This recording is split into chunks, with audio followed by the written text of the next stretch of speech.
Hi, in this video I'm going to show you how to begin organizing a larger session for mixing. When you have a lot of tracks in your session, organization becomes super important. Let's take a look at this session. It has about 33 tracks in it. We have a kick in and kick out track, which is when the recording engineer uses two microphones on the kick drum, one inside the drum and one outside the drum.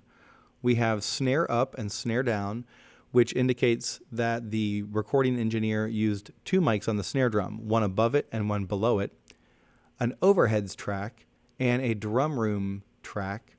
The overheads would be mics directly above the drum set, and the drums room track would be a pair of mics further back from the drums, capturing the sound of the room with the drums. Now, notice that all of these tracks are mono tracks with just one channel of audio, but the overheads and drums room tracks are both stereo tracks. They have a left and a right side. Moving on, we have a Tom 1 and Tom 2 track, and then we get into basses. We have a bass DI and a bass amp. Here again, there's one single performance, most likely, with two different ways of capturing it. The recording engineer put a microphone in front of the bass amp and then also put the bass in directly through probably a direct box or a direct out from the amp head or something, but it's not going through the amp in this channel. We have a bunch of electric guitar tracks. You can see them here. Two synth tracks, a synth pad, and then a synth lead that it looks like it only comes in at the end. We have a lead vocal track and several background vocal tracks. This abbreviation VOX, V-O-X, is a common abbreviation for vocals. So now that we know what we have, let's work on organizing them a bit. This session is already very well organized because the engineer put numbers at the beginning of the track names.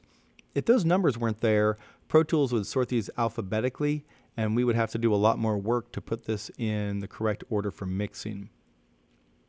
The only change I'm going to make is with these tom tracks.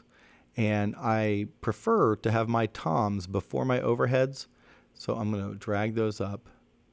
And I could drag them up here in the edit window. I could drag them in the tracks box. I could drag them in the mix window however I want. I could do that.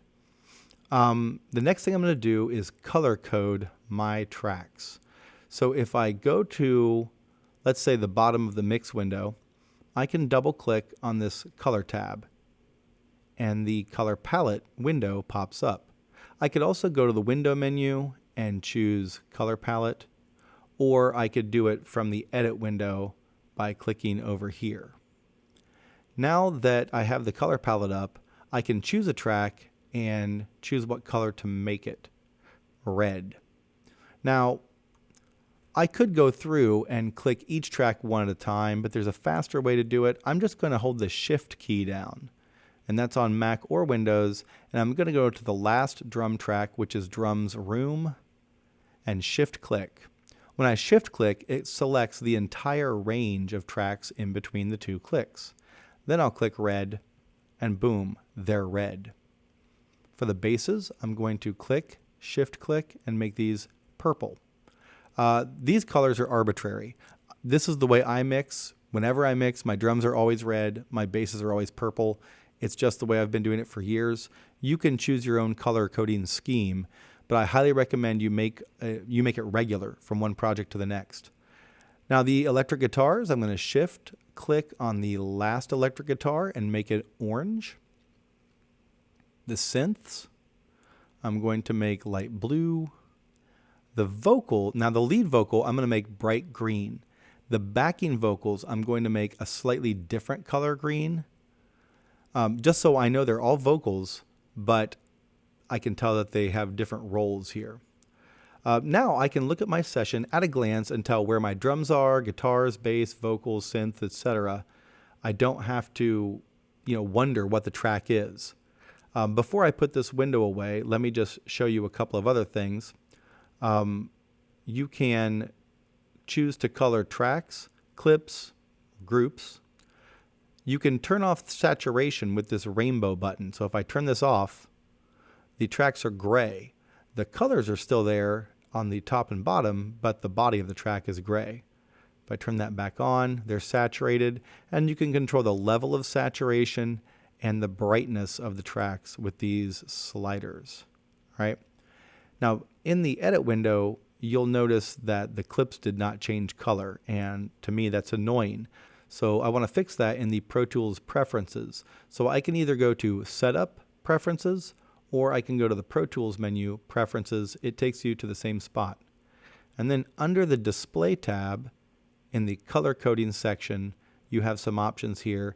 The default clip color coding, I'm going to have it follow the track color. Hit OK.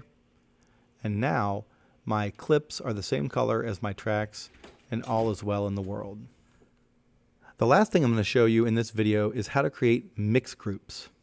Your mix groups box is located in the lower left-hand corner of your mix and edit windows. If you can't see it, there's a little arrow you may have to press to reveal that groups box. The first group I'm going to make is a drum group. So just like the color coding, I'm going to click and shift click right on the name of the track.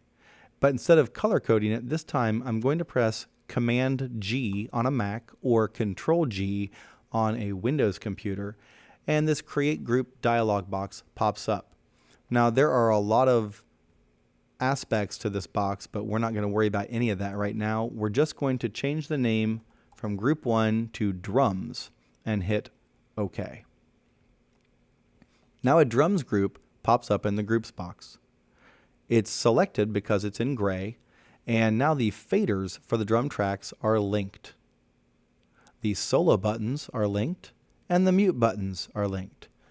If I want to turn this group off, I can just click the word drums and it's off. When the group is off, it says no group in the channel strip. When the group is on, it indicates that in the channel strip. The basses are next, so I'm going to click, shift click, Command or Control G, and call this basses. And basically, we're going by the colors. So anything that's the same color gets to be in the same group. The electric guitars, I'm going to click, shift click, Command or Control G, and call this GTRS, which is a pretty common abbreviation for guitars. The synths, same thing.